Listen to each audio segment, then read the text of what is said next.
E o plantão Enem ao vivo está de volta. É bom se preparar para o exame, afinal os resultados do Enem contam para entrar na universidade e para concorrer a uma bolsa do ProUni. Mas se liga porque nas provas do Enem não é a decoreba que vale, e sim a capacidade de raciocinar. E continuamos conversando com os professores Geraldo Elvio, de Sociologia, Eliano, de Geografia e Simone Calil, de História. Júlia, olha só, o Jeremias, daqui de BH, tem um comentário. Estou me preparando para o Enem, acompanhando o programa e avisando aos amigos para assistirem. Ah, que ótimo! E podem continuar mandando as perguntas, porque as perguntas estão chegando por telefone e por e-mail e a gente vai respondendo aqui na medida do possível. Tem alguma pergunta concreta aí pra gente já, Rafael? Temos sim, olha só. O João, lá de Contagem, quer saber o seguinte, ele fala o seguinte: percebe-se um grande número de questões envolvendo a produção industrial. O que deve ser mais estudado e como? Acredito que é uma pergunta de geografia. Uhum. Bom, o que a gente tem verificado é que tem predominado as questões que tratam da Revolução Industrial, do processo de Revolução Industrial ao longo da história. Uhum. Se a gente pega essa discussão do ponto de vista da geografia, né, e das outras disciplinas da área de humanas também, a gente faz uma divisão clássica em 3 fases. Né? Uhum. A primeira fase de 1750, mais ou menos 1860, a segunda fase desse período 1860, 1870 até mais ou menos 1960, e a terceira fase a partir dos anos 60 do século XX. Né? Uhum. O interessante, o importante não é decorar essas datas, não é saber qual é o tempo de duração de cada fase, e sim entender o processo pelo qual a Revolução veio se desenvolvendo. Né? Uhum. E tentando pensar principalmente as contradições desse processo, né? E quais as mudanças e quais as permanências durante essas fases da Revolução Industrial. Uhum. Então, se eu pego, por exemplo, com relação aos transportes, né? Na primeira fase da Revolução Industrial predominou o transporte ferroviário. Na segunda fase, já com o petróleo, com a invenção do motor a combustão, os meios de transportes foram modificados, né? Embora o transporte ferroviário tenha permanecido. E na terceira fase, né, você tem os meios de transporte de comunicação, esse já tem o uso mais intensificado do avião, o uso da internet, né, como meio de transporte de comunicação. Uhum. Então, é entender essas mudanças e permanências dos processos. Uhum. Né? Em termos de permanência, por exemplo, a gente vê muito hoje, na terceira fase da Revolução Industrial, elementos que estavam presentes no primeiro momento. Né? Entre eles, por exemplo, a forma de extração da mais-valia absoluta, que é quando você estende a jornada de trabalho como forma de aumentar as taxas de lucro. Uhum. Isso era muito comum na Inglaterra, em Londres, em Liverpool, no primeiro momento da Revolução Industrial. Então, o trabalho de 16, 17, 18 horas diária. Hoje a gente tem isso muito presente, né, em vários lugares no mundo. Há pouco tempo, por exemplo, uma indústria da área de modas descobriu-se o trabalho que escreve nessa situação né? De superexploração do trabalho. Uhum. Né? Você chega no leste asiático, a mesma coisa. Na Índia, na China, né? Vários países adotam processos de trabalho semelhantes aos processos que estavam presentes na primeira Revolução Industrial. Uma questão dessa pode cair no Enem e você não conseguir identificar se ela é de geografia ou se ela é de história. Exatamente. Ou sociologia também. Exatamente. Então, assim, puxando um pouquinho aqui para a história, por favor. Pensar um pouquinho também no contexto em que propiciou o surgimento dessa Revolução Industrial, contextualizar esse acontecimento, né? Procurar identificar. Essa questão que o professor Eliano falou, em história ela é muito importante.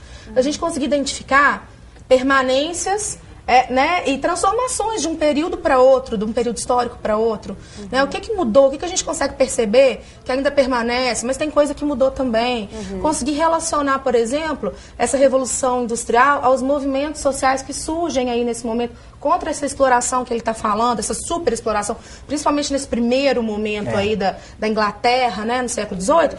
A gente tem o ludismo, a gente tem o cartismo, a gente tem movimentos que vêm como resposta a essa superexploração. Então, assim, é um tema que pode gerar e pode vir com viés mais geográfico, mais histórico, mas cabe aqui para todos nós. E para ilustrar exatamente essa questão da Revolução Industrial, a gente preparou um vídeo também, mas eu queria lembrar e pedir para as pessoas continuarem mandando suas perguntas para a gente por e-mail e por telefone. Vamos ver o vídeo então? Vamos lá.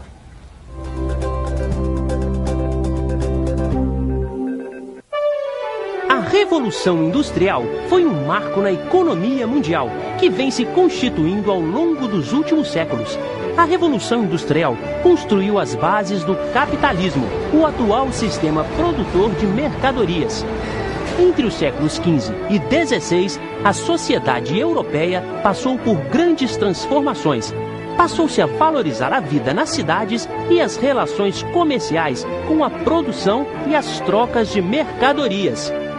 Na segunda metade do século XVIII, na Inglaterra, uma série de transformações no processo produtivo deram origem à primeira fase da Revolução Industrial. A invenção do tear mecânico e do descaroçador de algodão, com um extremo desenvolvimento da indústria têxtil e o aumento da produção de tecidos. O uso da tração animal, da máquina a vapor com fonte de energia e as estradas de ferro dinamizaram o transporte e o comércio.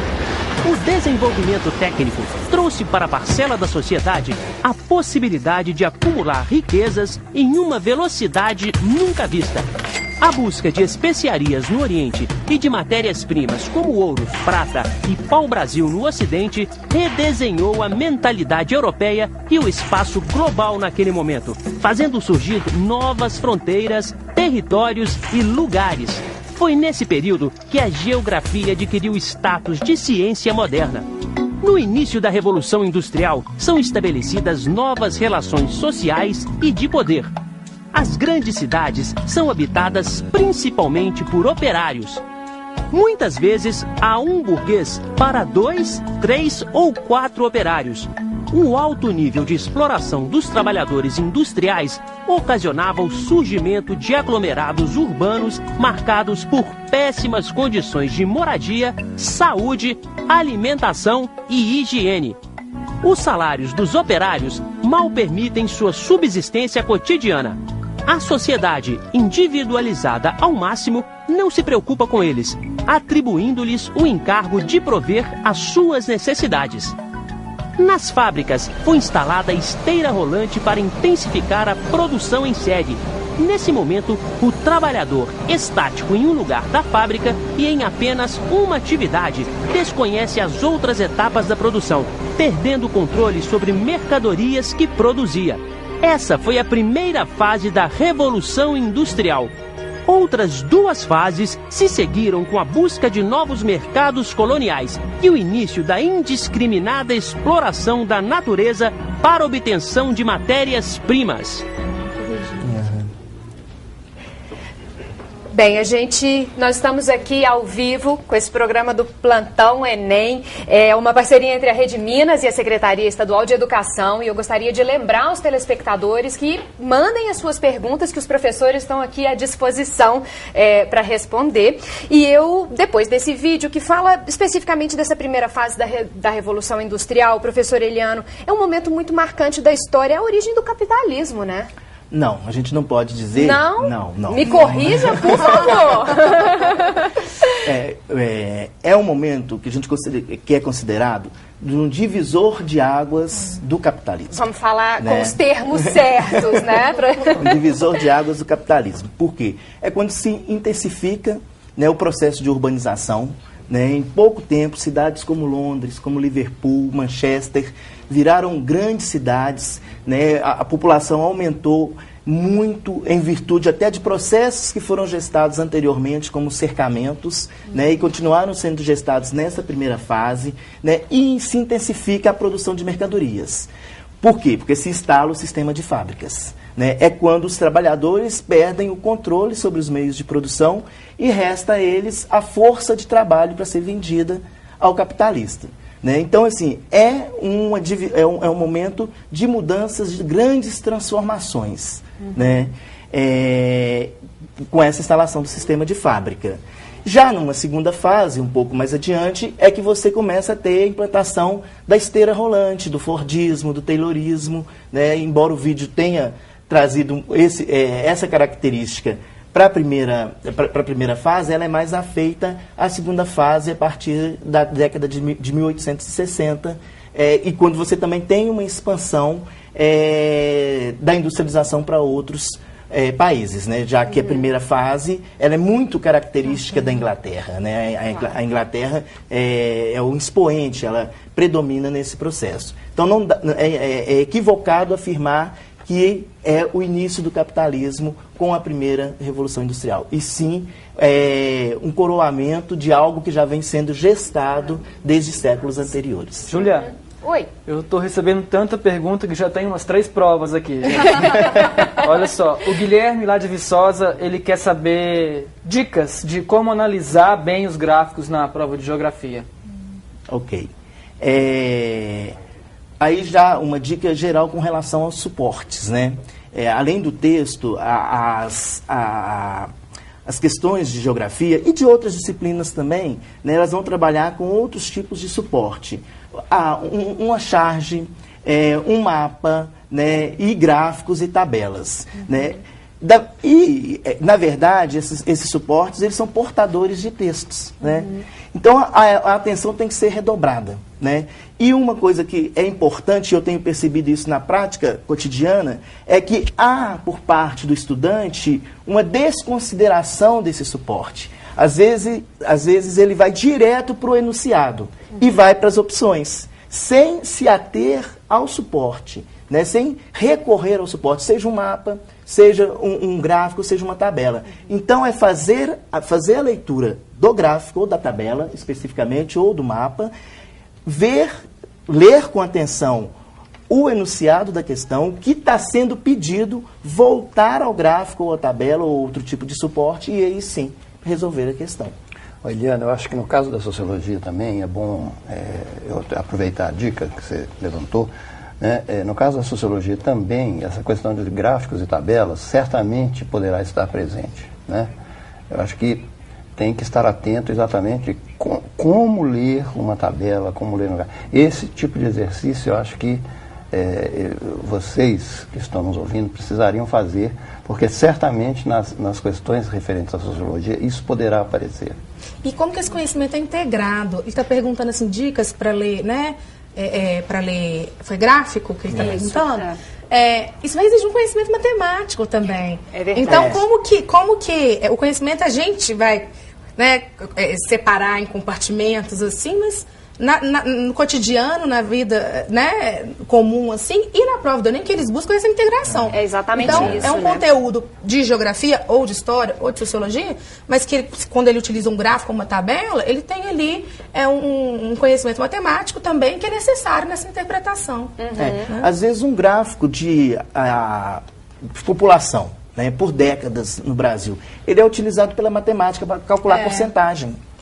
Então, tem que ter uma atenção redobrada diante desse suporte. Saber exatamente o que está sendo pedido sobre aquele exatamente. mapa, sobre aquele gráfico. Mais uma pergunta, por favor, Rafa. Temos sim, uma pergunta aqui do Bruno, de Belo Horizonte. Ele quer ser mais cirúrgico. Exceto o Brasil, qual o país com menor destaque na geopolítica atual? Nossa. Quem vai responder essa pra gente? Exceto o Brasil. Exceto o Brasil, qual o país com menor destaque na geopolítica atual? Ou alguns países, talvez, né? A questão é que a geopolítica, ela depende sentido, do prisma. Né? Qual o sentido? Porque se eu pego, por exemplo, a análise geopolítica a partir do petróleo, os países que não são extratores de petróleo não vão ter importância. Agora, se eu pego a geopolítica a partir da água, né, que já se constitui uma geopolítica da água nesse momento, vários países serão importantes. Então, acho que vai depender muito do tema ligado a esse tema mais geral da geopolítica. A questão da agricultura. Exatamente. Né? recursos minerais, né? Teria Não que só o focar petróleo, mais, mas né? de modo geral. Teria que estar mais direcionado. qual a temática saber. para a gente poder aprofundar.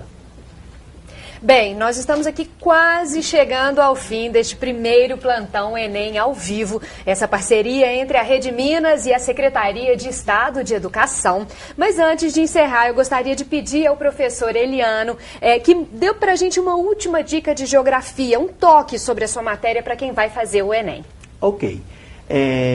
Uma dica importante, assim com relação ao texto, né, é um cuidado especial na análise dos mapas, né, e de charges, figuras que estejam presentes como suporte das questões.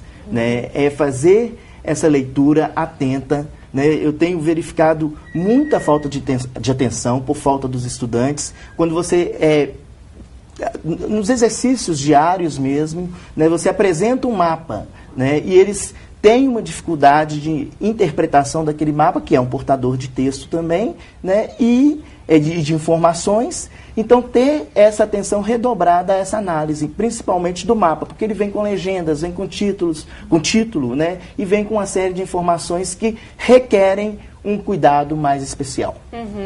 Ok, nós vamos fazer, na verdade, temos tempo para mais uma pergunta, Rafael.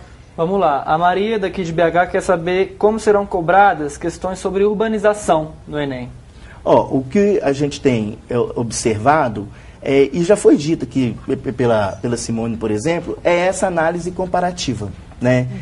Temporalmente e espacialmente.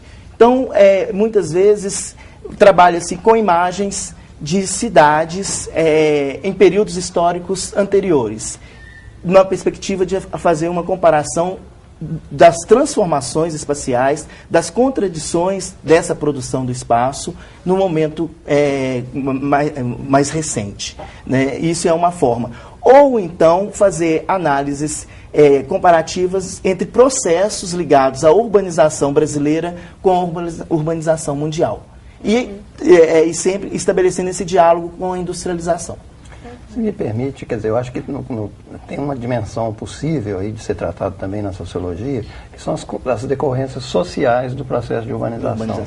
A questão da violência, né, urbana, a questão de locomoção, né, urbana, a questão da desigualdade em termos de aquisição de espaço, né? Eu acho que são questões que a sociologia também poderá... E o professor Elvio me fez lembrar de uma outra relação que se estabelece muito nas questões de geografia, não só na perspectiva do Enem, mas de concursos, de vestibulares. É a relação entre urbanização, migração e questão agrária. Claro. Né? Bem, eu gostaria de lembrar que o programa Plantão Enem ao Vivo também tem página no Facebook, também tem página no Twitter. A gente pode continuar esse debate depois aqui também no nosso site. Muito obrigada, professor Eliano Freitas, Simone Calil, Geraldo Elvio, pela participação de vocês.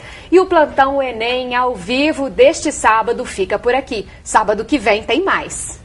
E todos os dias, em vários horários aqui na Rede Minas, você confere uma dica sobre um dos conteúdos do nosso exame no nosso Drops. Além disso, no nosso site redeminas.tv/Plantão Enem, você encontra um mix de matérias e programas do nosso acervo para ampliar o seu conhecimento. São vídeos com resumos, dicas e muita informação para ajudar você. É a Rede Minas de plantão no Enem. Até o próximo sábado. Até lá, tchau!